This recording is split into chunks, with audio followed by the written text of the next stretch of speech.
Ganache can be used to fill, frost, and decorate a cake, and in this tutorial I'll show you how to make it, how to use it to frost a cake, and how to adjust the ingredient ratios for different results, including using it for a drip, or to make truffles, or a glaze for donuts. Making ganache is incredibly simple. There are only 2 ingredients, heavy whipping cream, called double cream in the UK, and semi-sweet or bittersweet chocolate. Weigh the ingredients, and I'll give you the quantities in a moment, and then heat the cream in the microwave or in a pan on the stove. I like to do it on the stove so I can see what's happening, because you don't want to overheat the cream. Use a medium-low heat, and remove the pan from the heat as soon as bubbles start forming around the edges of the pan, and immediately add the chocolate to the pan.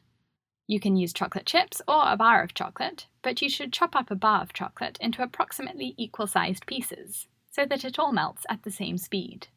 Use a spoon or spatula to push all of the chocolate underneath the cream, and then leave it for 5 minutes, still sitting on the counter, not overheat. Then stir it until it's smooth. If you still have lumps of chocolate even after stirring for a minute or so, you can put the pan back on the stove over a low heat and stir until the lumps melt. To make ganache to fill and frost a cake, use equal amounts of chocolate and cream, so the ratio is 1:1.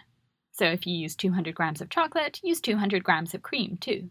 After making the ganache, leave it to set, which will take about 3 hours at room temperature.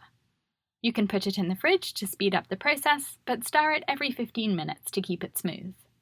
Then use a whisk or a whisk attachment on a mixer to whisk the ganache for a few minutes, until it lightens in colour and has a consistency similar to whipped cream. Then fill and frost your cake as normal. You'll probably need a crumb coat, which is a very thin layer of frosting to trap any crumbs that come off the cake, and then you should let that set for about an hour at room temperature or 30 minutes in the fridge before applying your final coat of frosting. You can make the frosting smooth with a frosting smoother or textured with a textured cake comb, which is what I'm doing here. Don't be intimidated by ganache. Frosting a cake with ganache is almost exactly the same as using my 4-minute buttercream frosting, so if you've used one, you'll be able to use the other.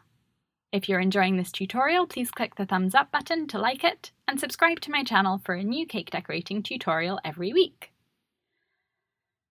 To get rid of any smudges of ganache on the cake board, let the ganache set first, and then you can try scraping the smudges off with an offset spatula, or it's more effective to wipe them off with a paper towel wrapped around your finger.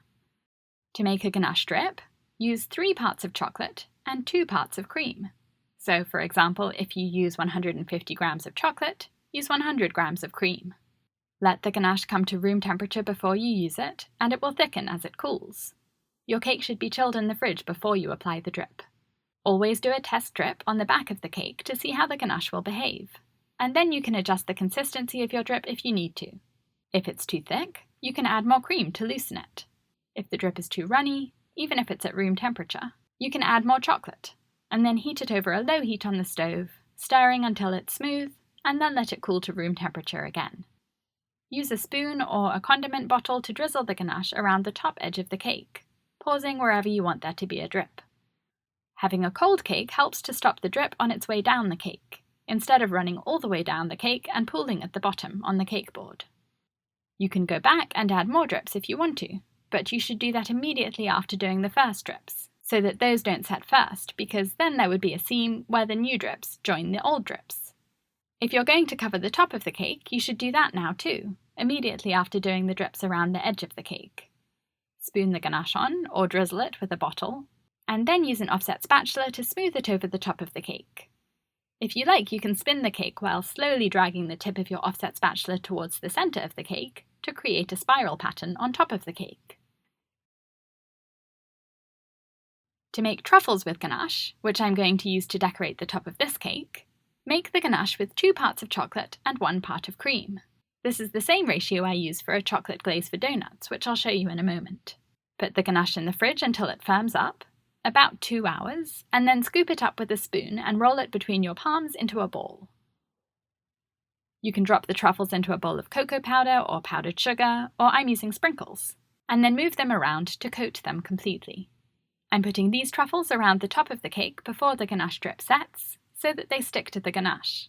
But if the drip has set, you could use a tiny dot of leftover ganache frosting, or leftover ganache from the drip, placing it where you want to put each truffle, and then pushing the truffle gently onto it to stick it to the cake.